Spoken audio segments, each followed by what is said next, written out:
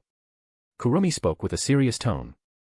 You got it, I'll need to work harder than I thought, Haru said with a smile. He was really grateful that Kurumi is helping him, or he would have been in deep sh*t if the system was taken away, which would result in him losing his powers. Good, now I need to make sure he gets strong enough to use those dormant powers, although he is using them subconsciously, but it is only in some aspects. Anyway, I have him all to myself now without the damn Vixen and Sunkon to thwart my advances. Fufufu, Kurumi nodded happily as she knew that Haru was going to seriously train as she asked him to do, but she had a few additional plans as well. I am sorry, if I could use my original body you wouldn't have to go through this much trouble, but it isn't possible at the moment. It might actually take me years till I can wake up my own body and use my powers fully, so this is all I can do at the moment, Kurumi said a little dejectedly. What are you talking about?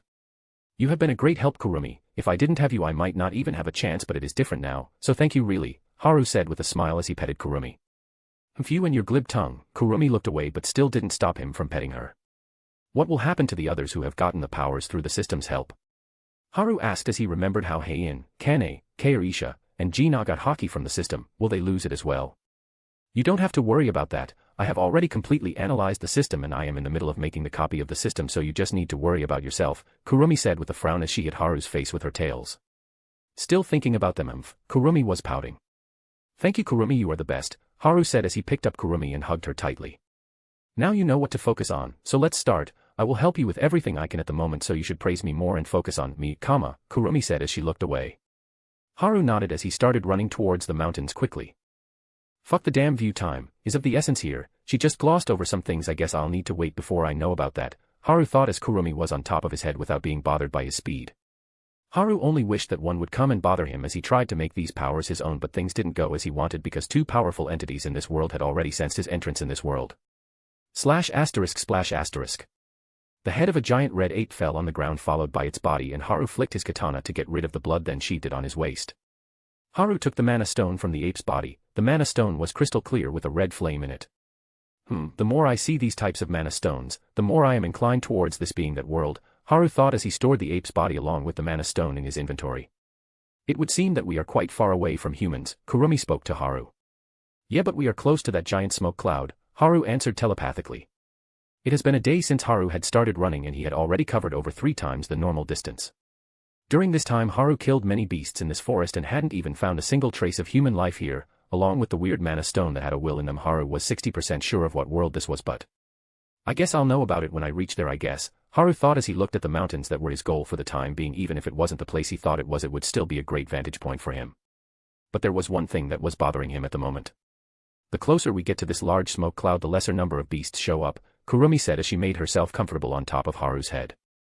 Yeah, it is worrying me too. Even though the beasts I faced weren't stronger, that doesn't mean that every beast I encounter is going to be weak, Haru said as he tapped his chin.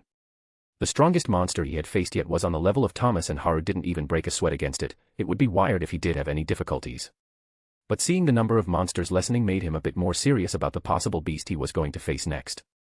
Anyway, this is enough of a rest, Haru said to Kurumi, who nodded. Haru dashed towards the smoke cloud at full speed and ran through the trees with his Kenbunchika haki on, to face any possible threats. Haru suddenly stopped and looked straight ahead. Damn this woman, can't she trust someone? It is not like I'll eat your son, Kurumi cursed as she felt something familiar ahead. If there are any mistakes or suggestions on how to make the story interesting, comment them down. Write a review. Comment your suggestions. And drop some stones. Bye. Chapter 144, Damn Sunkan. Damn this woman, can't she trust someone? Kurumi cursed as she felt something familiar ahead. Hey Kurumi, do you feel that? Haru asked Kurumi as he rushed straight through the trees and jumped up. He saw 2 beasts that were on Kamish level fighting, one beast if it could even be called a fight. Yeah, how can I not know this detestable flame? Kurumi affirmed, making Haru tilt his head because this wasn't what he asked her about. The entire ground within a radius of 100 kilometers was burning with red flame. The scene looked like hell was summoned on Earth. There were 2 beasts, one being a white tiger as big as a big school bus and the other being a WRYM with a sleek serpentine body and wings on its back with 2 forelimbs. Its size was comparable to 2 train compartments. But the thing was that both of them were being absolutely demolished by the third beast, which was a crow. Haru said with surprise as Kurumi clicked her tongue. The third beast was a small normal-sized crow with raven black feathers and golden eyes with 3 magatamas in them as his eyes shined ominously while he looked at the 2 beasts. The 2 beasts were in miserable condition as they had scorch marks all over their bodies while they were trying to attack the crow, who was just dodging them. He is almost on par with Risha, only a little weaker than her, but that fire gives me bad vibes, Haru thought as he, who didn't even feel anything from Antares' flame, felt like he would burn if he landed on the fiery ground, but the heat doesn't even affect me. Haru was confused. He was prepared as he had already covered his leg with Busos Hoku haki just in case. This is weird. I swear I had some fears regarding this fire, but why does it feel so warm? Haru was confused as Kurumi sighed in annoyance. Why did you do this? You damn Sunkan. Kurumi was furious in her head as she can already see the shit-eating grin Akane must be sporting right now. Kow asterisk. The crow noticed Haru and looked at him with his golden eyes. Roar asterisk. Roar whir asterisk. This brought the attention of the 2 beasts to Haru as well. They both looked at Haru and roared in anger, seeing that he wasn't affected by the flame like they were. This made them even more enraged as they saw a small creature not being affected, but they were. It hurt their pride. Both of the beasts pounced on Haru, with the tiger on the left with his claws and the WRYM on the right who wanted to swallow Haru whole. Caw asterisk. Swish asterisk. But the crow suddenly appeared between Haru and the beasts and flapped his wings, sending out 2 slashes of dark red fire that melted the ground as it made its way towards the 2 beasts. The 2 beasts tried to move out of the way but splash asterisk splash asterisk. It was to no avail. Both of their necks were cut, or would disintegrate be the appropriate word. It was like someone had erased their necks, causing their heads and bodies to be disconnected. But it was clear that it was the fire slash that the crow launched that was the reason for this. Thud asterisk. The 2 beasts' bodies fell as their head rolled on the ground and stopped in front of Haru. Caw asterisk. The crow flapped his wings and appeared in front of Haru, then cried as if asking, "How was that?" "It was good," Haru answered as he tilted his head. He wasn't talking about how he defeated the beasts, but the method and the power used for it. That flame was really powerful. Haru nodded at the ability of this crow to use such hot flames. He could reach it as well. It would take him some effort to do so, but the crow did it nonchalantly. Caw asterisk caw asterisk caw asterisk caw asterisk caw asterisk. The crow flapped his wings as he circled around Haru, who could feel how happy he was, which was surprising to him. Why do I know how he feels? Haru was completely at a loss, but he saw the crow land on his shoulder and he suddenly felt a clear link between the crow and himself. Well, whatever, Haru, you got yourself a useful minion, Kurumi said disinterestedly with a pout. Arg, that damn Sunkan, why did she have to do this? Kurumi was still in a bad mood. You don't sound happy, Haru said as he rolled his eyes. Of course, I am in a bad mood. Your mother messed with my alone time with you. Kurumi's eyebrows twitched, but she coughed as she couldn't say that to him. Just your imagination. Anyway, he is still a baby, so you better take good care of him, Kurumi said. He is just a baby at the moment. Haru asked as he started running towards the mountains. The sun was already setting now. Yeah, he is, Kurumi answered as she can see that this fellow was recently born. If he was fully grown, just a glance from this guy is enough to burn a galaxy. Let's not even talk about flapping his wings, Kurumi thought silently as Haru was setting a camp today to sleep because he hadn't appropriately rested since he came to this world. Kurumi looked at the crow who was arranging its feathers with its beak. I can feel traces of him using his ultimate technique. Who did that woman nuke this time? Kurumi thought with an amused look on her face. Akane used to send these crows to the factions that got on her nerves and bomb them with the ultimate technique of the crows, Hell's Blaze. She was quite infamous because of this as well, but she stopped using it after Haru was born, trying to turn over a new leaf. Well, old habits die hard. Anyway, she actually gave this one life like the one she has, huh? Kurumi nodded as she looked at the crow, who finally noticed her gaze and gave her a salute by bringing his wing toward the side of his forehead. Fufu, at least you know your place. Kurumi was amused at the little crow who suddenly flew in the air and vanished. Haru was surprised, but he was able to tell from his connection that it will be back in a bit. Here, Kurumi, Haru said as he placed a plate full of fried food on the table for Kurumi. Fried food again? Why do you think I like this? I don't, Kurumi said as her face was already in the plate, munching on them. Sure you don't, Haru smiled as he sat down on his chair after placing a plate of curry in front of himself. He then thought about what the crow would like to eat. Just give him anything but my food, not that I like it, Kurumi said, making Haru laugh. Sure, Haru sat down at the table. He knew that the crow will take some time before he is back, so he started eating. It would have been a scene out of a movie thanks to his look if he wasn't in the middle of a goddamn forest which was filled with eating beasts. This man had no sense of danger or urgency. If someone looked at his expression, it would seem that this guy was camping in his backyard. What should I name him? Haru thought as he had a few ideas but thought against it. He was really tempted to name the crow Itachi, who was the first one to pop up in his head, but because the name means weasel, it wouldn't be a good name for a crow. If I name him Yatagarasu, I can already feel everyone saying, how original. Haru ate his rice and curry, which was made by Kane, with a smile, finishing it in no time. He saw that Kurumi had finished her food as well. Do you want some more? Haru asked her as he wiped the little fox's mouth, which was smeared with oil and sauce, with his handkerchief. No, maybe later, Kurumi answered as she jumped up on Haru's head and curled up like a ball. Now let's look for a good dessert. Haru kept the plate in his inventory after he washed them, then thought hard and long about what he should have for dessert. The problem wasn't that they're too little, but there were too many things to choose from. The ladies went all out for his preparations. Haru knew that he would be fine even if he didn't cook for a month or two. I guess I'll just have this shortcake. It has been a while since I had one, Haru thought as he took out a strawberry shortcake made by Kairisha, who was the best when it came to pastries. Haru's eyes were the shape of crescent moons as he ate the shortcake.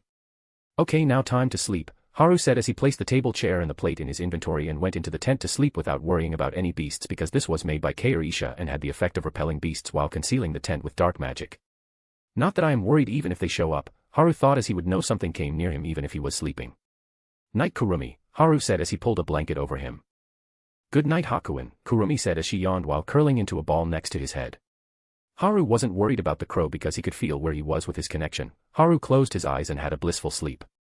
Everyone, I have a recommendation for you all. There is a fanfic named Fate/Revengeance. The main character is a descendant of Vlad the Impaler but has no magecraft training. He is on the run because he is targeted by the clock tower and is only relying on modern weapons. I won't say more, as this is my first time recommending a FIC, so don't know how to do it. There are only 2 chapters out now, but it is interesting that it makes me want to read more. So give it a go, and if isn't good you can come here and curse me out, not that it would do anything. Anyway, have a nice day. If there are any mistakes or suggestions on how to make the story interesting, comment them down. Write a review. Comment your suggestions. And drop some stones. Bye. Chapter 145, Rom. On the matter of blissful sleep, in a large room in a certain floating castle 6 individuals were meeting, and they weren't so lucky to have a blissful sleep. They all sat down on their seats around the round table in a well-lit room. 2 men and 4 women, they were all dressed in a white military uniform with a red sash. I am sorry to call all of you so suddenly, even if you all have your duties, one of the women with white hair and light blue eyes spoke in a cold tone. Everyone nodded without minding her tone, as it wasn't on purpose but it was her way of speaking. Then we will begin the emergency meeting. Lance Baron and Lance Alfred, did you 2 find anything about the huge smoke cloud that appeared in the Beast Glades? The white-haired woman asked the 2 men on her left.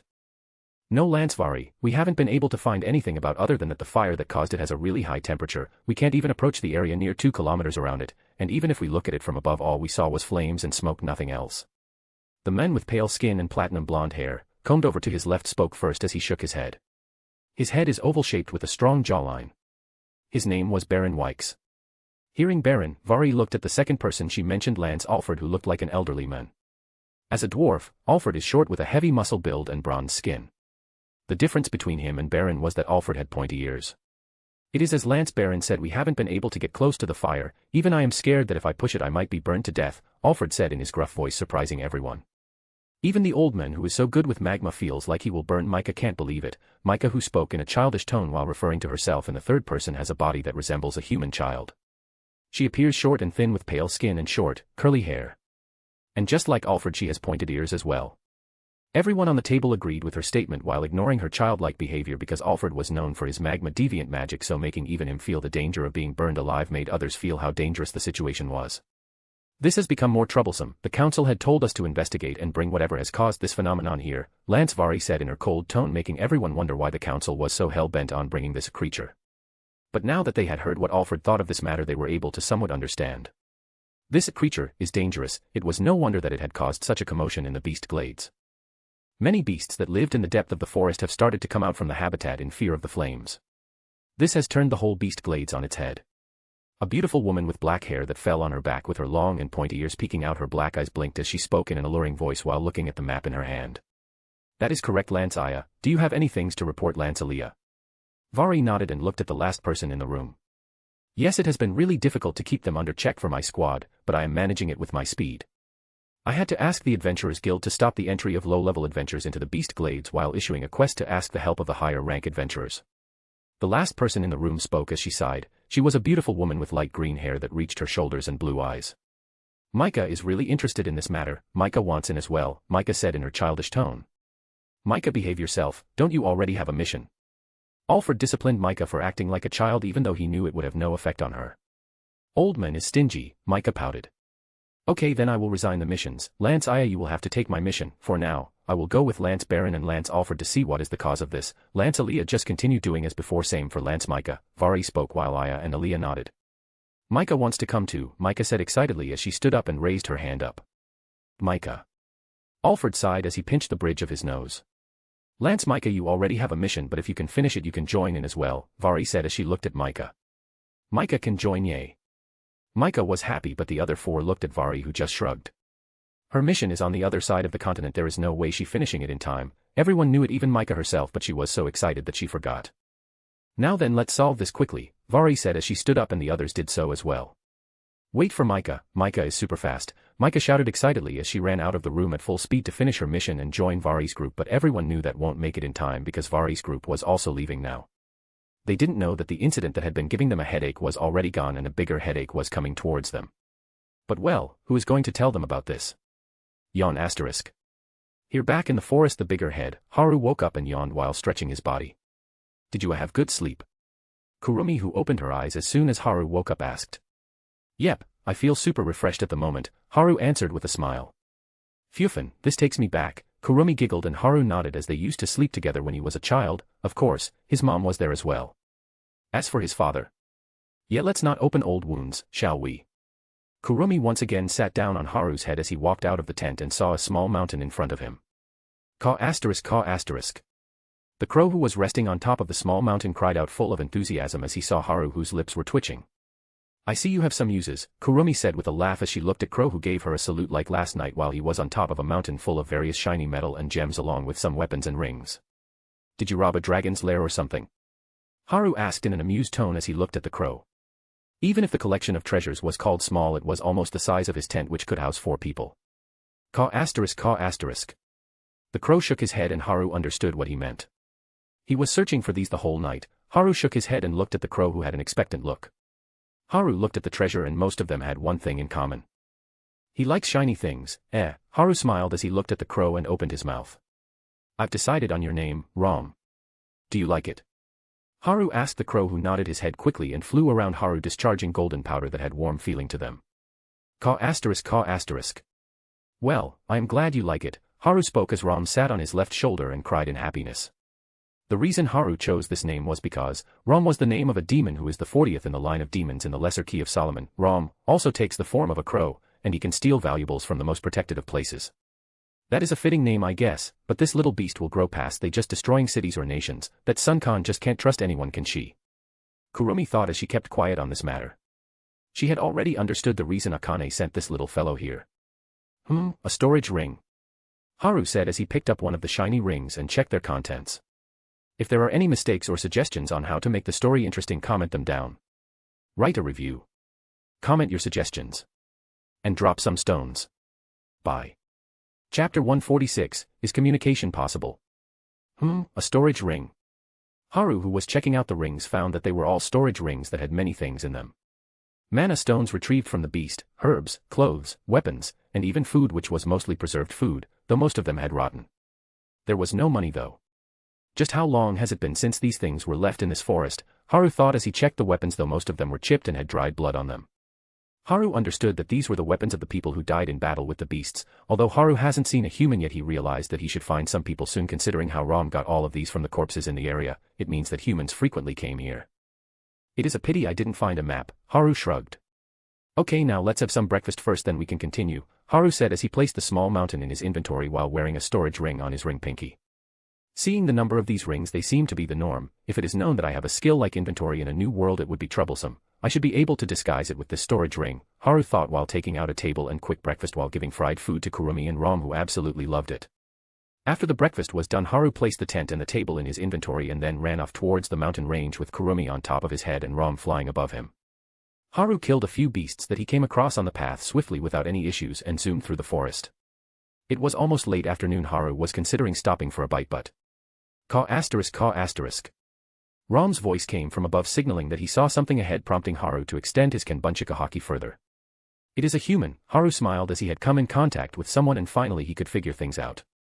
Haru quickly increased his pace because if he didn't reach there in time, then there are 2 beasts that are almost the power of 2 weaker national rank hunters there, although a little stronger. That person is holding on, but the situation looks tricky if I don't hurry, Haru thought as he clicked his tongue in annoyance and ran at full speed. Haru jumped from tree to tree and launched himself in the air as the forest ended and Haru looked at the vast green grasslands in front of him. Asterisk. But there wasn't much time for Haru to think as he saw 2 beasts that looked like 2-legged dragon, wyvern or serpent-like creatures with a rooster's head. One of them blue had red and orange feather that was dead near the woman's foot as she looked exhausted, while the other had white and blue feathers that was charging straight at the woman as if to swallow her whole. If we go back a little in time when Haru hadn't arrived, the red and blue beasts were in the sky as they dodged the arrows that were shot at them by the woman who was sweating and breathing unevenly. The expression on her face showed how exhausted she was, but her eyes were as calm as a lake. I should have gone back yesterday night. I guess my luck runs out, not that I had any in the first place, the woman thought as she was thinking about how she had brought this situation on herself after not listening to the rumor from the adventurers about the beasts from the Department of the Beast Glades running amok. She had just come out after conquering a dungeon and suddenly remembered a small errand she had to run in a mine near here. Who would have known that it would turn into this mess? Have I become too conceited in my strength? The woman thought as she looked at the beasts open their mouths and poured out their fire and ice breaths. The target of their breath was this woman who possessed goddess-like beauty. She would surely gain a lot of attention if she walked on the streets with her looks alone. She had dark gray hair that reached her ankles, but the hair was secured in a ponytail with a red ribbon and light blue eyes that had a calm look in them. She was wearing a mixture of red and gold cloth and armor pieces that covered her chest, shoulders, and thighs with thigh-high boots, but her armor was too revealing, showing off a lot of her sun-kissed skin, and one could make out her curves easily. But her body and armor were smeared with dirt and blood at the moment as her breathing was uneven. She had a huge claw mark on her left shoulder with cuts on her body which bled profusely. It was clear that she was losing, but her eyes didn't lose their calm. The woman pulled her bowstring and aimed straight at the red beast while dodging the breaths coming her way. Boom asterisk boom asterisk. The breaths landed on the ground and exploded as rocks and dirt flew in different directions. Even if I die, I'll take one of you down, multi-arrows, the woman said in a calm tone as if she was talking about someone else's life and not her own while she released the bowstring. Zoom asterisk. The arrow filled with mana tore the air apart and shot towards the beasts and quickly multiplied, then fell on the beasts like a rain. Both beasts dodged the arrows that were aiming at them, but they didn't see another arrow being prepared by the woman who released it. Splash asterisk. Roll whir asterisk. The red beast cried as the arrow blew apart one of his wings and the red beast plummeted to the ground. Boom asterisk. Its body landed on the ground and it felt a chill as it raised its head to see the woman in front of him with a spear in her hand as she thrust forward while putting every bit of her mana into the attack. Flame blast, the woman shouted as the spear tip had a ball of fire that was about 2 meters in diameter and the spear landed on the head of the beast who wasn't able to react. Boom asterisk. With a loud explosion, a large amount of smoke and dust was kicked up with the head of the red beast missing and the woman was panting while leaning on the spear. She had fully exhausted her mana and strength. She had already used her potions and healing stones that she had. The place where the woman was standing had a huge crater that was about 1 meter deep with deep cracks in the ground about 3 meters around them. Rayor asterisk. The blue beast shouted after it saw his partner killed and rushed at the woman with its mouth wide open as if he wanted to swallow her whole. Damn it, the woman cursed in her heart, but she kept her eyes on the beast without looking away. Just as the blue beast was about 20 feet away from her, she saw something flash across her vision and splash asterisk thud asterisk. Blood splattered everywhere as the head of the blue beast rolled on the floor, followed by the body which landed on the ground with a heavy thud. The woman saw the back of a person who was dressed in weird clothes and had long black hair with red at the tips. You all right? The person turned around and asked her if she was fine. The woman was stunned as she looked at Haru. She had met many people from nobles to even royalty, but she had never seen someone who had the looks like this fellow. Even she herself, who prided her looks, felt pale in front of him. But that wasn't what shocked her. The main reason was he didn't even use mana. And I can't even sense his mana core. It surely can't be right. The woman was stunned as she didn't even feel him using mana, not even a drop. He didn't even strengthen his body with mana and killed that monster with only his physical power. That monster was an S-rank mana beast, you know. How could she stay calm seeing it killed like it was nothing? She was having countless thoughts, but the most important one was, who is this person? He is almost like them. The woman instantly remembered the 6 people who were chosen as the continent's strongest mages. She herself wasn't weak herself and had a silver core mage, but those 6 were in a league of their own. Haru tilted his head as he looked at the woman. Did she not understand me? But I understood her clearly though. Haru tapped his chin as he thought about how things will get troublesome if they can't communicate. I won't be able to get any information this way. Was it the system that translated her words for me? Haru was in deep thought as he looked at the ground. The woman, who was in a daze, shook her head. I am fine, thank you for your help, she spoke in a gentle and measured tone. Oh, looks like we can communicate. Haru sighed in relief and walked over to the woman. If there are any mistakes or suggestions on how to make the story interesting, comment them down. Write a review. Comment your suggestions. And drop some stones. Bye. Chapter 147, Zenobia. Do you have any potions? Haru asked as he saw the injuries on her body. No, I have already used them. I will just apply some first aid to this, the woman said as she looked at Haru.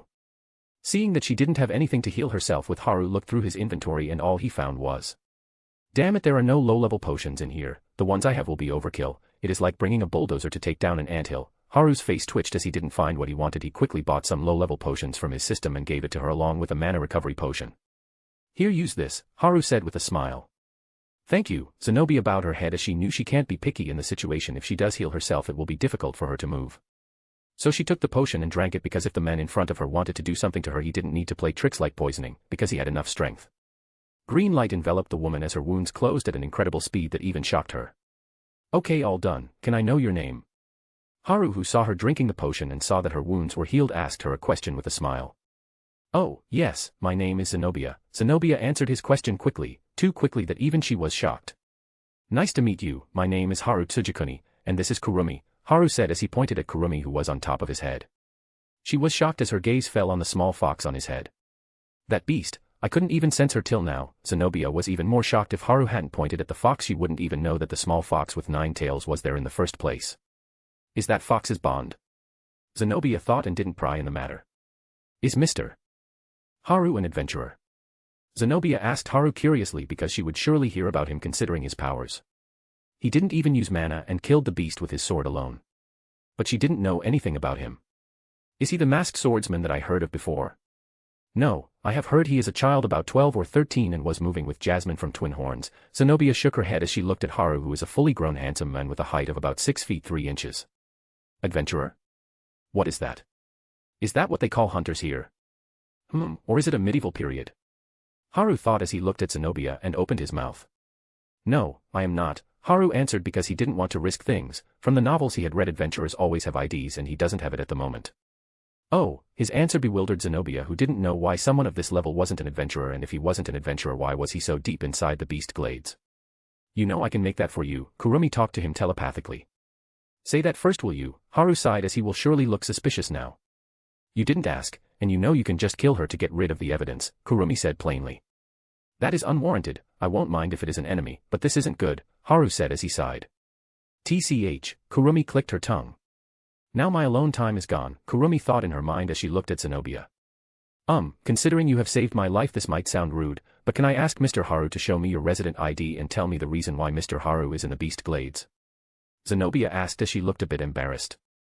Even though he has saved me, if the other adventurers or the lances find him, he will get punished for sure, and if he resists, which is possible with his strength, he might even be declared a criminal. I'll just make sure that he is from here and not a spy from that continent, then settle this. Zenobia thought that was the reason she asked him, for a reason, because she knew of the new continent that was discovered, and she also knew about the spies that were trying to infiltrate this continent. It was the news she got from the yet-to-be-announced council. He doesn't look like a bad person from the air around him. Zenobia, who has had a rough life since childhood and while also meeting many influential people from across the continent, had developed a discerning eye for people, so she could tell that Haru had no ill intentions from the look in his eyes, or it might be just her being biased because he helped her. Kurumi, can you help me with this? Haru asked in his head. Just kill her, it will be easier, Kurumi answered back. Come on now, this does sound important, so it doesn't matter even if I kill her, I will need that ID anyway, Haru sighed. TCH, fine, look in your inventory. Kurumi clicked her tongue again at the logical answer. She wanted nothing more than having her alone time with him. Thank you, you are the best. I don't know what I would have done without you, Haru thanked Kurumi, making her a bit happy, very happy, and his praise wasn't fake, but he would have been in a tough spot if she wasn't here. Here, Haru took out an ID from his ring and gave it to Zenobia, who took it with a sigh of relief. Zenobia looked at the ID and her eyes widened. So you are from the Karn village? Zenobia asked with a shocked expression. Yes, Haru said in confusion. Oh, sorry, I was being insensitive. Here is your ID. Zenobia quickly gave the ID back, making Haru tilt his head. It is because there was an incident, the village named Karn, which was near the Elshire forest and was massacred overnight about 5 years ago. No clues have been found about it till now. There were even a few bodies found in the Elshire forest who were from the Karn village. Although some survivors were found, they all said that there were demons that attacked the village, and the case was buried, Kurumi answered. And how do you know that? Haru asked. I read her memories, that is all. I looked for something that will be helpful, and it was this. If she asks you anything about the attack, just say you left the village before the attack. It is not like they can ask someone to confirm you are from there anyway, Kurumi said plainly. Seeing that Haru wasn't answering, Zenobia felt bad for making him remember something unfortunate. I am really sorry, Zenobia said quickly. No, it is fine, don't mind it, Haru said with a smile, playing along with this new identity. Thank you, but can you tell me why did Mr. Haru appear in Beast Glades? The reason I am asking this is that the entry here is barred for non-adventurers, and even adventurers lower than A rank are not allowed here by the Adventurer Guild. It would be troublesome if someone else saw you. You will be punished if you are discovered at the moment, Zenobia explained as she hinted at him. Beast Glades. Is it really that world? And from the looks of it, she doesn't seem like she will hand me over, Haru thought as he had heard something that might be a clue for him. I was in the forest bordering the Beast Glades. I saw the huge smoke cloud and got interested in it. I have been in Beast Glades for a few days, but then I saw you, so I came to help. I didn't know that that entry was barred or something, Haru said as he pointed at the smoke cloud which was visible from here. That smoke cloud? Did he come over from that far? The distance between the two places is huge, but it looks like he isn't lying. Maybe he was in the forest for a long time, because the order was only issued about 2 weeks ago. Zenobia thought, but she had seen his strength firsthand, so it was possible for him, but she could deny that he was wrong for coming here. So do you feel all right now? Haru asked Zenobia. Yes, I have recovered enough mana and my injuries are healed as well, Zenobia said with a small smile. Okay, then I will go back. If I get seen by someone else it might be troublesome as you said, Haru said with a polite smile.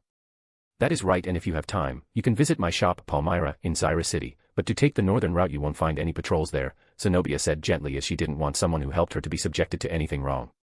She knew how twisted the nobles and royalty on this continent were and she didn't wish someone who helped her to be wronged. She knew it was a dumb reason and a dumb decision on her part, but she still didn't mind it as he was the second person in her life to extend a helping hand to her. It looks like he doesn't know about me, Zenobia thought with a small smile. If there are any mistakes or suggestions on how to make the story interesting, comment them down. Write a review. Comment your suggestions. And drop some stones. Bye. Chapter 148, New City. She wanted to take him back to Xyrus herself, but it would be troublesome if someone without an adventurer ID is found in the Beast Glades at a time like this when the council was on edge about possible foreign invasion. Oh, I will do that, Haru said with a bright smile and calm face, but he wasn't so calm on the inside. Haru went towards the north and vanished in the forest, leaving Zenobia alone, who went towards the Adventurer Guild quickly so that she doesn't face a situation like before again. I do hope we meet again, Zenobia thought as she looked towards the direction Haru went and then sped up. Haru stopped after he saw that Zenobia was gone and sat down on a tree. I guess there is no doubt about it, but I'll have to check it once I see this Xyrus City. Haru sighed as all he had to do now was to go to Xyrus City next and confirm if it was the same world. What happened? Why do you look so stressed? Kurumi asked with curiosity, but her tone was full of cheerfulness. I am alone with Hakuin again. Kurumi's eyes were shaped into small crescents as her tail swayed. I have a hunch of which world this is. Come to think of it, Kurumi, didn't you read Zenobia's memory? Can you tell me some things? Haru asked seriously. I only skimmed through it, just ask and I'll tell you if it coincides, Kurumi said happily. At this time no matter what Haru asked she would say yes. Okay then, first what is the name of the kingdoms on this continent? Haru asked the basic thing. I don't know all of this, but the Karn village was in the kingdom of Sapin on the continent of Daikathan, Kurumi answered, and Haru nodded with a solemn expression. Is there anything related to lances? Haru asked this question, which was the main question. Yeah, in her memory they are the strongest of the continent. I saw memories regarding them for you, but they aren't special though. The people here are weak, Kurumi said plainly as Haru sighed. It is the one he had thought about before. So it is that one, okay, Haru muttered, which caught Kurumi's ears. Haru, do you know about this world? Kurumi asked. Yeah, this world is the same one from the book I read, Haru answered. Oh, human imagination coming to life, is it? It is a very normal occurrence, but does that mean you know about this world? Doesn't that help you a lot? Kurumi asked as she came on Haru's lap. The thing is, I only read a little of this book, and seeing that the lances are running around on the continent my knowledge is limited, and as this is a real world and not fiction many things are going to be different, Haru said as he tapped his chin. I should have read more. Why did I stop at the academy arc? Oh, I remember I was spoiled about some things that are important events, like Tesha being turned into Arthur's friend from his past life and Elijah turning against Arthur because he had the soul of his dead friend from his past life and he held a grudge against Arthur. Haru nodded as he remembered the reason now, and he hated the person who spoiled it for him even more, and he was starting to like the interactions with Tesha and Elijah at the moment, so when he was spoiled he turned salty. Anyway, since lances are already a thing, and with how Zenobia said that even adventurers are barred from entering here, I can guess where the timeline is, Haru thought as he sighed. It is near the start of the academy arc, Haru muttered, and he had no information moving forward now. What does it matter? You have me, Kurumi said as she raised her nose high. Yes, I have the super helpful Kurumi after all, Haru said as he petted her and saw her tail sway. Well, it is not like I am scared of someone here. I'll just use this place to increase my power. I don't care who it is. If they get in my way I'll make them my EXP, Haru thought, and then cringed at how he sounded like a cultivation novel MC. Well, the author is at fault for this. Go and beat him up, Haru thought and nodded. Rom, who was missing, came and sat on his leg. Where have you been? And what is this? Haru asked as he saw Rom had a shiny golden ring that was studded with gems. Which dead body did you take this from now? Haru titled his head and looked inside. He felt a little resistance from the ring, but it didn't last long. He saw a lot of money, golden, silver, copper, you name it, the ring was full of it. Haru even found a map in it and took it out to see. He saw the thing he had expected to see and fully confirmed it. This world is the same as the beginning after the end. Haru just nodded and sighed in relief as the map looked like what he had seen before. Haru looked through the ring once more. There was also a set of golden armor and a golden spear with food and potions. The armor looked of good quality. If going by the system ranks it will reach about C+ rank, which was S rank in solo leveling world. He is not dead yet. What does that mean? Haru titled his head as heard Rom. Okay, don't rob people, it will be bad if you get caught, Haru said sternly. Rom cried out saying, if I don't get caught so it is fine, right? Haru smacked his forehead because his words did sound like that as Kurumi giggled while Rom tilted his head wondering if he had said anything wrong. Well, whatever, now let's get this arc started for real, shall we? Haru said as he stood up and ran towards the mountain range at full speed. Deeper inside the forest about 1 kilometer away from the smoke cloud. 3 figures were flying in the air looking at the place seriously. Lance Vari, the heat seems to have gotten weaker, Alfred said as he felt like the threat he felt before was gone. Looks like something happened. We should make haste, Vari said as she got her weapon from her storage ring, which was an ice sword that had a flower pattern on the cross guard. The sword excluded a chilly aura like it will freeze everything in sight. No matter how many times I use it, this weapon always amazes me. Miss Zenobia is a master blacksmith. If only she took our offer to join the council, Vari thought, but quickly focused on the task at hand. Yes, it looks like something happened, Baron said as he extended his hand to equip his weapon, but nothing happened. Question mark. Baron was dumbfounded and looked at his right hand in surprise. What happened, Lance Baron? Alfred asked as he and Vari looked back. My storage ring is missing, Baron said with a dumbfounded expression as he knew how stupid it sounded. I don't want to take care of another child, Micah is enough of a headache already. Alfred smacked his forehead as he didn't know what to say. Even the expressionless Vari had her eyes twitching. You might have forgotten it in the base, anyway let's not delay this, Vari said in a static tone as she moved forward towards the scene. Yes, it should be in the base, Baron nodded and followed after Vari with Alfred, but needless to say he didn't find his ring again. This became a popular topic among the lances as even the most careless of the lances, Micah has never lost her space ring but Baron lost it. It was amusing indeed. It has been a few days since Haru found out that this world was the world of the beginning after the end. After carefully moving so that he doesn't get discovered by anyone, he came out of the beast glades and made his way to the nearest city with a teleportation gate. Right now he was in Valden City's teleportation gate. Next please, the female receptionist at the table asked, and Haru walked in front of her. The lady looked up and her eyes widened and she gulped. Hello. Haru said as he had kind of gotten used to these looks by now. See, can I see your ID? The receptionist asked with her face burning up.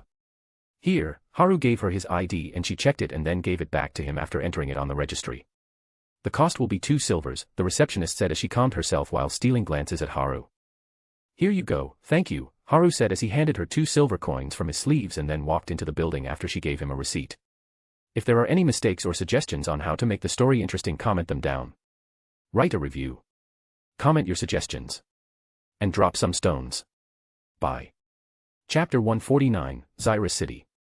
After entering the building, Haru saw many people dressed in armor and robes moving about carrying weapons and staves in their hands while chatting or drinking. This is the Adventurer Guild, huh? What a rowdy bunch, Haru smiled as he turned towards the left and saw 2 guards donning full body armor with weapons guarding a portal. Haru looked at the purple portal in the middle of black pillars which had an ancient feeling to them with many runes on them. So this is the teleporting portal they use in this world. I can't run to the Xyrus City as it is a floating city. It might be considered a legal entry if I just drop in, and I can leave a trace this way as well. Haru thought, even though he is suspicious, he trying to make himself less suspicious. Here, Haru gave his slip to the guard who looked at it and nodded. Then Haru stepped inside the portal and his vision was dyed in purple. In the next instant, Haru saw he was in an open area with the portal at his back and 2 guards on the sides. From what he knew before, he came out on the west gate of Xyrus City. Looking at the house that had a touch of modernity but still felt old, Haru was a little excited. I mean, it isn't every day he can see a medieval time period. Haru didn't feel nauseous or anything from the teleportation and just walked forward on the gray tiles that were on the floor with a small smile on his face which attracted the attention of the opposite gender. Haru ignored it and went into his ghost mode, or so he liked calling it. He completely erased his presence and made his way through the crowd, looking around the building and bustling city with zeal. Well, I will be using this place as a base anyway, Haru thought as he didn't know much about this world. It would benefit him to be here as this way he can get some information rather than be hit in the face when he least expected. Even though Haru hadn't read the novel, he was already on edge because of the presence of Slivia at the start of the novel. She was a dragon capable of stopping time, and Arthur can do it too. Then considering how she was killed after being gravely injured, there should be stronger forces hiding around this world. There can be many dragons or creatures like her in this world, Haru thought as he walked. There is also the new continent that was mentioned around this point. I don't know anything about that, so it will be better to be here than being afraid of trouble. Haru nodded as he wasn't afraid of trouble. He was powerful enough and he could run if he was in a life-threatening situation because he didn't have anyone to protect. He could fall back with ease, but I should figure stuff quickly before I bring them here. Haru smiled softly as this was the main reason. He was willing to take the risk himself so that when the 4 arrive they can focus on getting stronger. What are we doing next? Kurumi asked in an annoyed tone as she hit Haru with her tails. I'll just find an inn first, then look into beast glades to find some dungeons that can be used for training, Haru said plainly as Kurumi was on top of his head as usual and had hidden herself because everyone who saw her would squeal like a kid and try to touch her. I don't want anyone else other than Hakuin to touch me. Kurumi was vexed as she has been in this situation many times after Haru entered Valden City and she was having none of it. As for Rom, well, I don't think I need to say what that guy is up to. Haru had left him on his own devices because he would just teleport him to him if he was in danger, which was unlikely according to Kurumi. This place looks good. Haru looked around with a smile. He saw many clothes shops and weapons shops as he passed through the commercial district. There were many vendors selling grilled meat and some other exotic shit that didn't make Haru eager to try, so he just walked past them and finally reached the inn he was looking for, Silver Moon Inn. That was the name written on the board that was placed on the 3-story building with white color and plants decorating it. Haru went in and talked to saw there was a tavern on the left which had many people sitting there while eating and drinking with stairs that went up on the right. He looked straight and saw a reception with a burly man behind it. Hello, I would like to book a room, do you have any vacancies? Haru walked in front of him and asked him. Yes, we do have some rooms, are you alone? The man asked Haru, who was dressed rather peculiarly from his view. Yes, I am alone, Haru said as his eyes twitched. He could already tell that this was thinking he looked weird. Gosh, after all the trouble I went through to not make myself look weird. Haru rolled his eyes as Kurumi giggled at him. Okay then, if it is a single room that will be 4 silver coins for a day, breakfast and dinner included, but there will be no food after 10 at night and breakfast will be around 7 in the morning. You won't get a breakfast after 11 in the morning, so keep it in mind, the burly man said as Haru nodded and gave him 28 silver coins. I'll book the room for a week then, Haru said as the burly man nodded before handing him a key. What is your name, kid? The man asked. Haru Tsujikuni, Haru said as he picked up the keys. That is a weird name, the burly man said as Haru's eyes twitched, but he just went up after seeing the number on his key. 303 found it, Haru thought as he walked in front of the door that had the number 303 on it on the 3rd floor. The room was in the corner of the floor away from the stairs, so it was silent. Haru opened the door with his key and his eyes widened. Why are you surprised there is nothing here? Kurumi asked curiously as she saw that normal room that had a single bed, a closet and a study table. I mean, isn't this where I am supposed to see a beautiful woman changing her clothes? The cliché is so common, I thought I'll see it as well. Haru said jokingly as he already knew there was no one inside with his hockey. Kurumi rolled her eyes as Haru closed the door and opened the window in front of the study table, then sat down on his bed. The bed was okay, so he just started thinking about where to start now. Then after 30 minutes, Haru stood up then vanished from the room. He appeared deep within the beast glades where he woke and started to move west towards the sea. Haru ran full speed and reached the sea in around 3 hours because he had to run without exposing himself as there were lances patrolling the beast glade, so he didn't want attention on himself. Haru looked at the beach in front of him and saw the waves of the sea crashing on the sand. The view isn't half bad, Haru thought as he looked at the long beach that stretched further ahead. Wood style, 4-pillar house jutsu, Haru used this to make a 2-story wooden house that looked like a traditional Japanese house. The house was big enough to house more than 8 people. Haru made it on the cliff beside the beach because he knew he will be coming by here often in the future when Heian and the others come, so he prepared a place for them to relax. Kurumi just ignored Haru, who was placing tags around the place to hide this house from being detected by anyone while sprouting trees to camouflage the house. Then Haru turned around and ran inside the forest to look for dungeons that still haven't been found so that they can be used for training purposes. I don't think there will be anything that can help Kairisha since her powers are already high, so I should search it with Heian, Kane, and Gina in mind, Haru thought as he looked around the deeper end of the beast glades because he knew that even the lances didn't come in this deep, so he wasn't in danger of getting found out. Haru was killing all of the monsters he was coming across. Most of the beasts were only on the national rank at the lowest and some went even higher than Kamish. /*thud**. Haru cut off the head of the snake that was hiding to ambush his prey. The poor snake didn't even know how he died. I guess the stronger beasts are in dungeons rather than in the open, Haru said while getting the blood off his katana and then sheathing it. Then Haru ran all over the place in search of dungeons. If there are any mistakes or suggestions on how to make the story interesting, comment them down. Write a review. Comment your suggestions. And drop some stones. Bye. Chapter 150, Information, Wikes. It has been 3 days since Haru came to Zyra City. He has been staying in his room, that is what it looks like to the inn owner, but comes down for breakfast and dinner.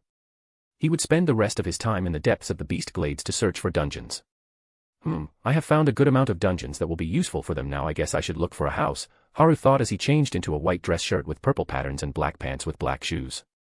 The clothes were rather plain, but they looked great on him as he tied his hair in a loose ponytail and draped a cloak on his shoulders. The cloak was off-white with purple designs on the lower end. He had brought some clothes in the city to not stand out with his yukata, not that he can avoid it thanks to his looks. Every time he made his presence known it got troublesome for him.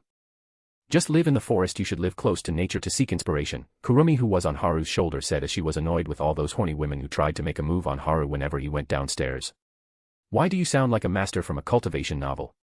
I can't do that, you know, even if I can, Haru sighed as Kurumi has been mentioning this to him every half an hour like an alarm clock. This was annoying for him as well, you know. That was the reason he wanted to go and buy a house which would be needed when his lovers come to this world. He can't let them live in an inn or in the forest after all. Kurumi pouted as she failed yet again, but she was happy that he was buying his own place so that the thirsty women can't bother him. Haru smiled and walked out of his room after Ram sat on his left shoulder. Did you find something?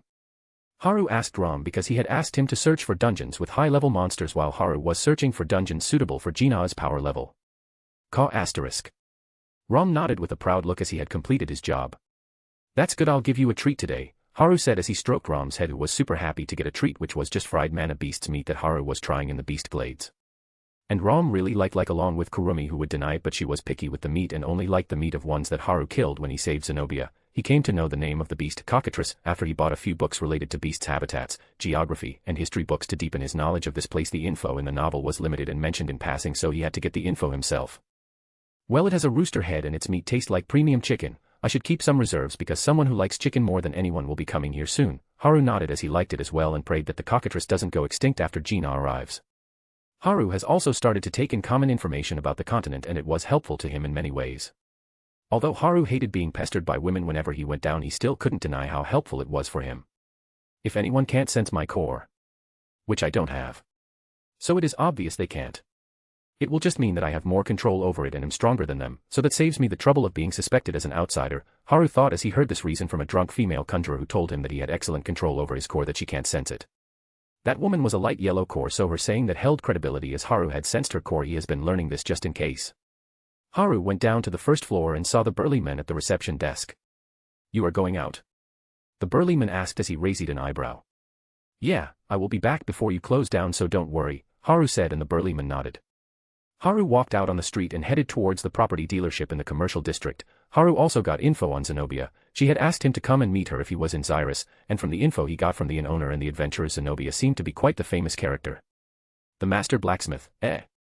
Haru smiled as he found out about her, as she was famous for making weapons for lances, and many of her weapons were even placed in the royal treasury of the Three Kingdoms. All in all, she was a distinguished person on the continent and was even given the title of the best blacksmith on the continent by the dwarven royal family, which further vouched for her skills, as even the dwarves who were famous for their blacksmithing acknowledged her. Haru didn't know anything about her from the novel as she wasn't introduced, so the only reason he could come up with was, it is either she was introduced in the future or she was not a character the author wrote and things changed because this a real world now, just like how things changed in the previous world where characters that weren't in the novel appeared. Haru thought and didn't put much thought into it. It should be around here, Haru muttered as he searched for the dealership in the lively streets of the city while ignoring the burning gazes he got from his surroundings. Not just anyone can go in there, was it? Haru thought with a smile as he had heard an interesting fact about Zenobia's shop. He had gotten this information from a drunk AA-class adventurer who was crying because she was asked to leave politely after she went to request a weapon made for herself. Zenobia seems to be quite eccentric in nature, Haru thought as he had to risk his body to get this information. Not really, the female adventurer was making advances on him, making him wonder if all the women were so fearless in this world. Anyway, he also heard that the royal family of the Three Nations had to pay huge amounts in order for Zenobia to make weapons for the lances. Does she not like the royal family or something? I mean, the king of Sapin isn't likable anyway, so I won't put it past her as she dislikes them, Haru thought, but didn't bother thinking too deeply. Haru shook his head as this one was a rumor that he heard when he was talking about the lances with some people during the dinner to check if anything was out of place. But thankfully there wasn't, and Haru was able to get some useful information. Arthur seems to have finished his adventurer arc, it seems, after hearing about the masked swordsman named. Note, there doesn't seem to be any differences. There is also the important announcement that will happen in like 2 weeks, Haru thought as he was walking down the streets, as he was thinking about the announcement which was going to be about the discovery of the new continent. Hey, what is happening here? Shut up, don't say anything. Yet just stand silently, don't cause a commotion. Haru heard a commotion and looked over to see a large number of people being gathered in the distance to the right side. What happened there? Haru thought as he walked over curiously and felt a familiar mana signature. Haru walked over and meddled in with the crowd. Then saw a big luxurious carriage parked outside of a shop that had 2 stories painted in red with white outlines. There were knights standing guard near the carriage in full armor. Haru looked at them and checked their strength from the air around them. They are at most lower B rank if I go by solo leveling verse, but here they are about dark orange core. Haru thought as he turned to his right and saw a man who was wearing normal clothes but had a sword on his waist. "Hey friend, what happened here?" Haru asked in a low voice as he acted like a clueless fellow. "Oh, you just came now." The head of the Wykes family came to visit Lady Zenobia with his younger son. They were stopped at the gate by the staff, but the head of the Wykes made a fuss. Then they were called in. Lady Zenobia, the man whispered, and Haru looked over at the shop. "So it is this one. This shop looks rather plain," Haru thought as he didn't ask about the location of Zenobia's shop because he had other things he needed to do first. Then the doors of the shop opened and a middle-aged man with long gray hair that was tied in a ponytail that fell on his back and a short gray goat-like beard walked out with bloodshot eyes and a distorted expression on his face. "Get the carriage ready," the man said angrily as a young boy with pale skin, platinum blonde shoulder-length hair, and piercing yellow eyes with slightly pointed ears walked behind him with fear on his face as he kept his eyes down with anger in his eyes. "Isn't that trash, Wykes?" Haru thought as he looked at Lucas. It might be immature of him as an adult to hate a kid who is barely 13, but well, he didn't care. "It looks like the Wykes family failed as well," the man beside him said with a sigh.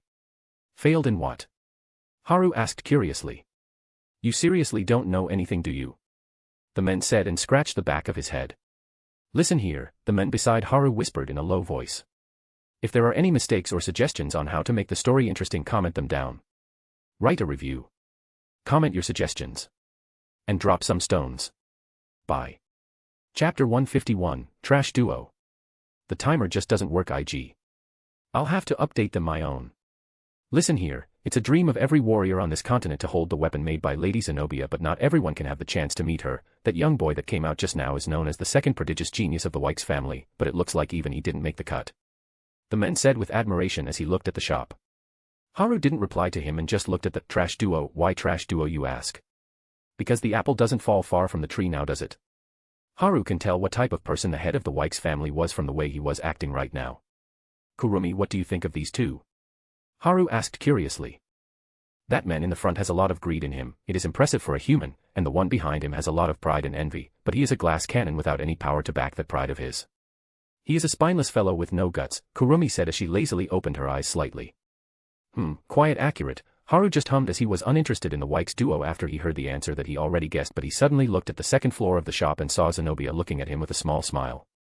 "I forgot I was supposed to conceal my presence," Haru sighed as he can't just conceal his presence when he needed to ask questions from the people around him. Zenobia moved her lips and Haru nodded. "I guess I'll meet her now that she has seen me." Haru shrugged and saw the carriage going down the street. "Come on, let's get back to work." "Yeah, let's go." The crowd slowly dispersed now that the show was over. Haru concealed his presence and walked inside the shop without anyone noticing him. "Sir, who are you? Why did you sneak in?" Haru heard a voice behind his back and saw a young boy that looked around 15 years of age with short brown hair and black eyes with an average face looking at him. He also had pointed ears with a muscly physique. "It is okay, Randall, I asked Mr. Haru to come here. Go on and do your job." Zenobia came from the stairs on the left side as she walked down with a small smile. She was wearing a gray sleeveless and strapless blouse that covered her big chest and left her toned stomach and shoulders exposed with black pants that stuck to her full and shapely hips and thighs. Her long dark gray hair was left untied and fell on her back with short bangs in the front that reached her eyebrows. "Oh, okay, big sis." Randall looked at Haru and his eyes had a hint of surprise and jealousy clear in them. "What did I do to you, boy?" Haru titled his head. "It is because of your looks, obviously," Kurumi lazily answered as Haru just rolled his eyes at the simple reason. "I am sorry for this suddenly asking you to come in, Mr. Haru," Zenobia said politely. "No, it is fine. I was about to visit your shop after I finished my work." Haru lied. He didn't have much intention to come here, maybe later, but definitely not now. "Well, welcome to my small shop. What does Mr. Haru think of this place?" Zenobia asked. Haru looked around and saw various weapons displayed on the wall. They all looked of nice quality and shined brightly. There was a small drinking area on the right side with a small tavern-type feel to it. "I don't think a small shop is something you should use to describe this place, but it has a cozy feeling," Haru said with a small smile while looking at the shop. Even though it was a weapons shop, it had a homely feeling and vibe to it. "Cozy, is it?" Zenobia smiled as she heard his answer. "Mr. Haru, you didn't know about me before, right?" Zenobia asked as she started walking towards the tavern. "Yeah, I didn't. It was really surprised when I came to know about you, Lady Zenobia. I wasn't really sure if I should come here. I am not someone who put much attention to other things and I mostly live in the forest." Haru answered truthfully as he added a few things to make it look less stupid. "I mean, the person he is talking to is the best blacksmith in this place. Not knowing her will be equivalent to living under a rock, but it is possible to twist things as this isn't a modern world and information here isn't well circulated. You are a very straightforward person, Mr. Haru, and please just call me Zenobia." Zenobia giggled as she sat down on a chair. "Okay." Haru laughed a little and sat down on the chair as well. It is very rare for me to meet people like you who don't have any hidden intentions, Zenobia said while looking at the door. Ah, do you have to deal with those types of people daily? Haru asked curiously as he knew it surely would be annoying if she had to though. No, it is occasional. And that man is especially persistent, his older son as well, Zenobia said while shaking her head. Tisk, Haru heard a click of the tongue and looked over to see Randall frowning at the mention of the Wykes family. It looks like the matter here isn't as simple as not getting along, Haru thought as he looked at Zenobia who placed a cup of tea in front of him. Can't you ask the royal family for help with your status? Haru asked a dumb question as to probe Zenobia's relationship with the royal family. If she has a good relationship, stopping the Wykes family won't be hard even if there is a Lance in their family. The Lance listens to the royal family and not the Wykes family. That. I don't have a good relationship with the royal family of Sapin, Zenobia said plainly while sipping on her tea. Are you sure you should be saying that so openly? Haru raised his eyebrow. It isn't something people don't know. I am from a fallen noble family which was the supporter of the former king, and the family was wiped out following the death of the previous king. I survived solely because of my father's pleas, and the current king needed to set an example that he was a merciful king, even though he took my only family that is my father away, Zenobia said with a shrug as Haru nodded. This being common knowledge was a lie and she told this to him on purpose. Does she want to have revenge? Well, that doesn't seem right. Haru thought. That is correct, she doesn't have any intention of revenge, Kurumi answered in Haru's head, making him nod. And even if I did have a good relationship with the royal family, I would be the one who will have to compromise because the Wykes family is an important part of the kingdom and a big supporter of the current king. No matter what they do, at the end of the day the royal family needs them, Zenobia said while shaking her head without caring much for it. What did the head of the Wykes family ask you for? Was it a weapon for his younger son? Haru asked while sipping on the tea. It was quite good and had a mellow taste. That was the second request, Zenobia said plainly. Then why did you reject it? Haru asked as he was curious about why it was so hard to get her to make a weapon. He didn't ask about the first reason that Oldman came here, as he wasn't that interested in it, and he could see the complicated look on Zenobia's face and Randall clicking his tongue again, so he avoided it. I have a habit that was the same as my teacher. I meet the person to see if they're worthy enough to hold the weapons made by me. I reject them if they aren't. It doesn't matter who they are. The kid from before has a bit of talent but is severely lacking in character, plus I have heard some things about him that the Wykes family tried to bury in order to save his, or more appropriately their own, reputation. So I rejected it with no questions asked. But if a person is worthy of a weapon, I'll make it for them even if I don't get along with them, Zenobia said with a polite smile, but the confidence in her eyes flashed. It must be about the dungeon incident, Haru thought briefly. That's amazing, you sure have courage, Zenobia. Haru gave her thumbs up as he was sure he won't find people who are courageous enough to turn down even the royal families.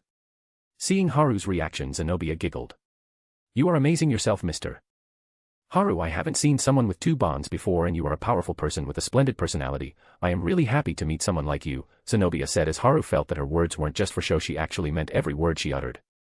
I didn't know how it happened either. Haru flashed a silly smile to dodge the question, and Zenobia smiled as well. It is still amazing, Zenobia said with a smile without prying further. Then Mr. Haru, there is something I want to tell you, Zenobia spoke seriously as Haru looked at her. If there are any mistakes or suggestions on how to make the story interesting, comment them down. Write a review. Comment your suggestions. And drop some stones. Bye. Chapter 152, Money Problems.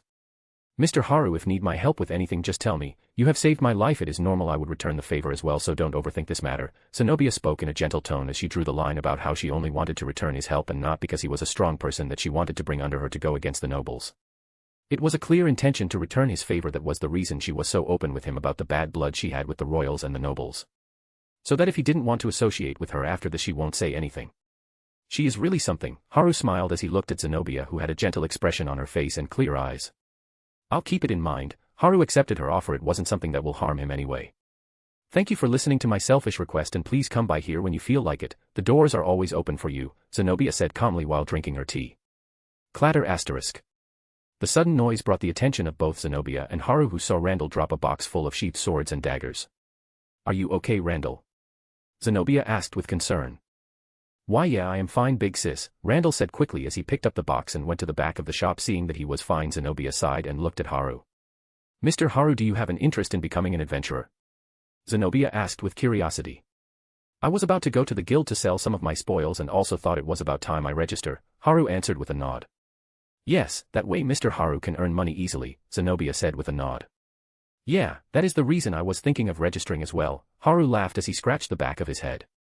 The reason is that when Haru got the ring he thought that the money was a lot, but when he came to Zyra City he came to know the currency system. The few hundred gold and silver coins that he thought were a lot ended up being insufficient for him to give the best life to his lovers. A normal family in Zyra City needs at least a gold coin for a month to cover their expenses. This is just my estimate, don't take it seriously. And he wanted Heian and everyone else to live without caring about money, plus he also needed an adventurer card if he wanted to go into Beast Glades anyway. It was his silly mistake that caused the situation to be like this in the first place. I need to make more money even if we don't stay here for long. I'll give them the best this world has to offer, Haru thought as he had around 100 or something gold in his ring, which is going to be far from enough. This was also the reason he was going to the property dealership to see the normal price for big houses in the upper residential district to get a goal. It sounds like you have a big family, Mr. Haru, Zenobia said. Yeah, Haru smiled sheepishly as he scratched the back of his head. He had 4 lovers, so he had a big family indeed. As someone who had stepped on the path of the harem, he needed to make it so that don't have any problems no matter what. A gentle smile formed on Zenobia's lips as she saw Haru smile. Then should we go to the Adventurers Guild tomorrow? Zenobia said. You don't need to come with me, Zenobia. Haru was a bit stunned at her assertiveness. Mr. Haru, you will need a high-rank adventurer to vouch for you so that you can skip some formalities and take the special test on the spot, and you can also sell the materials you want at a standard price as I will be your guarantor, Zenobia said politely as Haru stood up. Well, if you are okay with it, thank you very much, Haru said as he read in the novel. Jasmine did vouch for Arthur to make things easier for him. It is fine, I said, I'll help with anything I can. Please come at whatever time suits you tomorrow, I'll be ready, Zenobia smiled. Okay, then I'll go back for the day, and come at 9 in the morning tomorrow, Haru said as he smiled. Okay then, Zenobia said with a gentle smile as she saw him go out of the shop. Even after 5 minutes passed, she still kept looking at the door. Big sis, is something bothering you? Randall asked. Ah, when did you come back? Zenobia was startled by the sudden appearance. I have been here was the past 10 minutes, you know. Randall said as his lips twitched. Ah, cough asterisk, I was just thinking about something. Zenobia's face got a little heated as she said. Sis, you have been acting weird since the day you came back, and even today, the door is always open for you. You never even said that to the royal families. What happened, sis? Are you feeling unwell? Randall asked a flurry of questions. I am fine, I am just interested, that is all, Zenobia said as she looked away from Randall's eyes. Sis, are you interested in that man? What is so good about him other than his pretty face? He looks like a girl, he was even wearing earrings and had a weird mark on his forehead. I am telling you, sis, he is cursed, Randall said as he crossed his arms. Fufu, look at you, I am just interested in him because he reminds me of teacher, Zenobia said, stunning Randall as well. That is all, anyway I will be going above, don't let in no matter who they are, you hear me, Zenobia said as she walked upstairs leaving a stunned Randall behind. Did I really talk too much? Randall heard Zenobia's muttering as she left. I don't remember Teach being this good looking. Randall was confused as he shook his head. Don't slack off, Zenobia's strict voice was heard from above, startling Randall, who scrambled to work quickly fearing his sister's wrath. Haru looked at the setting sun as he exited the dealership with a sigh. The house I want is about 300 gold coins, but it is in a good place with a big backyard and the house is big enough to hold 20 people. Haru nodded as he had made up his mind on that house, plus he would need extra money because he wanted to decorate the house with new furniture. He will leave the rest to the 4 when they arrive, as Haru didn't know how to handle this type of things. Haru entered his house and went up after taking his key from the innkeeper. Closing the door behind him, Haru instantly went into his training ground, vanishing from the room. Haru appeared in the Japanese-style house and went out. Caw asterisk, caw asterisk. As always, Rom took off to the sky and started flying around. Haru just let him be and looked at the hundreds of clones that were busy training different jutsus and skills. Boom asterisk, boom asterisk, boom asterisk, boom asterisk, boom asterisk. Fire, water, earth, lightning, wood, air, and many different types of elements were flying everywhere as loud explosions sounded out. Haru nodded and went to a remote place without any noise. Haru sat down cross-legged and closed his eyes, then started to meditate. Kurumi came down from his head as if to not disturb him and quietly watched him.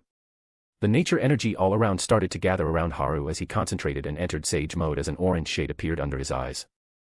Haru had to master this ability fully along with KCM as well, but he thought of starting with sage mode, then he will go for the KCM and sage of 6 path powers. Kurumi smiled as she watched Haru training seriously. What a peaceful day, Fufu, as I thought spending time with Hakuin is the best. Kurumi smiled as she continued to watch Haru as he trained for hours to master sage mode. Haru opened his eyes after a full night of training and stood up. Even if I didn't sleep, I feel refreshed, Haru said with a smile as Kurumi jumped on his head, brushing his face with her tails. What happened, you look happy? Haru asked. Nothing really, Kurumi said with a giggle. Caw asterisk, caw asterisk. Haru saw that Rom came and sat on his shoulder as cried in an unhappy voice. You won't find anything shiny in here anyway, Haru laughed as he exited the training ground and came into his room in the inn. After a quick shower in the bathroom in his room, Haru went down for breakfast and then left the inn to go and meet Zenobia at the determined time. If there are any mistakes or suggestions on how to make the story interesting, comment them down. Write a review. Comment your suggestions. And drop some stones. Bye. Chapter 153, To the Adventurers Guild. Haru arrived in front of Zenobia's shop and knocked on the door. Knock asterisk knock asterisk. He was dressed in a white dress shirt with a black vest and black pants. He also had a purple long coat on his shoulders as he left it untied. The door was opened by Randall, who stepped aside and Haru entered. How did he come here without making a commotion? Randall was surprised how no one was looking at this guy when he looked like this. Every time someone enters the shop, the people start gathering around this place to see the show, but today not a single person looked this way. He quickly closed the door and looked at Haru, who was smiling at him. He is dangerous, I need to keep Big Sis away from him. Randall gulped as even he felt his heart race at this guy's smile. I won't be here for long, I need to go back to the academy as well. The break is almost over. Randall quickly turned around and went upstairs to see Zenobia. Oh, Randall, Mr. Haru came in already. There are still 10 minutes left. No. Zenobia said as she came out of her office on the second floor. Big Sis, you have been dressed since a few hours ago. Why are you so surprised he came in early by 10 minutes? Randall rolled his eyes at Zenobia. Well, I always get ready early anyway, this has nothing to do with it, Zenobia said as she looked away. Sis, you aren't fooling me, you do have a habit of getting ready early, but I haven't seen get this well dressed before, Randall thought as he looked at Zenobia, who was dressed in a black shirt with a white vest with golden patterns on it and white pants. The shirt and pants hugged Zenobia's body, letting her natural curve show to its full extent. She looked too gorgeous even when she dressed in plain clothes with a golden hair band on her head and let her dark gray hair fall behind her in full glory. She took out a gray cloak from her dimensional ring and draped it over her body. Anyway, Big Sis, be careful, don't let that pretty guy take advantage of you, Randall said as he knew he couldn't stop his sis, and he was happy that she looked so full of energy after so long. Even though he wanted to thank Haru, he was still on edge about if something happened to her. OW, sis, it hurts, Randall was brought out of his thoughts as Zenobia pulled his ear. You are 100 years too early to worry about me, I am just going out as I promised. There is nothing going on here, Zenobia said with a small blush on her face, but it was hidden by her sun-kissed skin. I get it. I get it. Let my ear go, please. Randall shouted and Zenobia let his ear. There is nothing going. No, you got it. Now get ready for the academy, you need to go in 2 days, right? Zenobia repeated her words and Randall nodded. Seeing that he understood, Zenobia walked down to meet Haru as she smiled, looking at how he was dressed. He looks good, Zenobia thought as she stood in front of him and saw him looking at her. Let's go, Mr. Haru, I have already prepared the carriage, Zenobia said as she guided Haru to the back room. Haru followed her and passed through a door to see a black carriage that looked rather expensive even though it had a minimalistic design with some gold patterns on the doors. It gave off a noble air. This is my time riding in a carriage. Haru looked at the 2 black horses that were in front of the carriage as an old man with gray hair sat on the coachman's seat, came down from his seat, and opened the door of the carriage for Zenobia and Haru to step in. Haru sat down on the comfortable sofa as the interior of the carriage looked good with small ornaments of gold and silver adorning it. Haru looked out of the glass. Even Rom was looking around with shining eyes. Kurumi just giggled and continued to sleep on top of Haru's head. Looks like Mr. Haru likes this carriage. Do you want one as well? Zenobia asked as she giggled. I do want to buy it, but after I buy my house, Haru nodded with a smile as he got a bit too excited. Seeing Haru look around like an excited child made Zenobia smile gently, and she turned to look at the coachman. The Adventurers Guild, the coachman nodded as the wall in front of the carriage opened up like gates, and the horse-drawn carriage hit the road and made its way to the Adventurers Guild. At the Xyrus branch of Adventurers Guild, people were going in and out but in fewer numbers than before. The reason? Sigh, I wonder when the ban to enter Beast Glades gets lifted. A man in blue robes said with a sad expression while sitting in the tavern area of the guild. If only we were a little higher ranked we would have been able to enter as well, the big man with a bulky build said as he downed a goblet of beer in one go. They looked around and saw the small number of people in the guild as most of the adventurers went to other places to look for jobs. Maybe we should have gone to another place as well, the men in the robes said as they had been inactive for a while. Wait for Darren to come back, he went to see if there are any jobs outside of Beast Glades that we can do, the bulky man said as the door of the guild opened and a handsome man walked in with a beautiful woman in tow. Everyone in the guild looked over to see the one who came in to see if it was someone they knew, but they couldn't recognize the man even though many females were drooling over his looks. They didn't know him. But what really shocked everyone was the woman. Hey, am I dreaming? The bulky man asked as he pinched his friend. OUCH asterisk you bastard, pinch yourself, the man in the robes grimaced in pain. Ah, sorry, it looks like I am not dreaming, it is indeed Lady Zenobia, the bulky man gulped as he looked at Zenobia who was walking in with Haru. Zenobia is someone every adventurer wants to meet at least once in their life. It is their dream because anyone who has been able to get a weapon from her was a famous person around Dicathan, like Lance Elia and Lance Vari, who were able to get their weapons from Zenobia even before they became lances. That was her standard, even though they knew that they won't get a chance to get a weapon from her, but they still wanted to meet a beauty like her at least once. And now that beauty that everyone dreamed about was walking beside a handsome man with a gentle smile while looking at the men. How do you think they would feel? Who is that bastard? That girly fucker. He actually took Lady Zenobia away. Why? Why? Why? The men were green with envy as they saw even the receptionist, who was known for her straight face, blushed as she talked to Haru. As for the women, well, it isn't hard to guess, as they were all biting their nails while looking at Haru with a lustful gaze. And under these looks both Zenobia and Haru followed the receptionist upstairs. It looks like Mr. Haru is very popular with women, Zenobia said with a giggle. Same goes for Zenobia as well, you are popular with both men and women, Haru said with a wink. Ah yes, it has been like that. Zenobia blushed and looked away, but she can still feel Haru's eyes on her. Zenobia shook her head as she looked at the receptionist, glancing at Haru occasionally. It looks like Mr. Haru is quite a coveted man. Zenobia smiled but didn't say anything, as she already inferred it when Haru said he had a big family.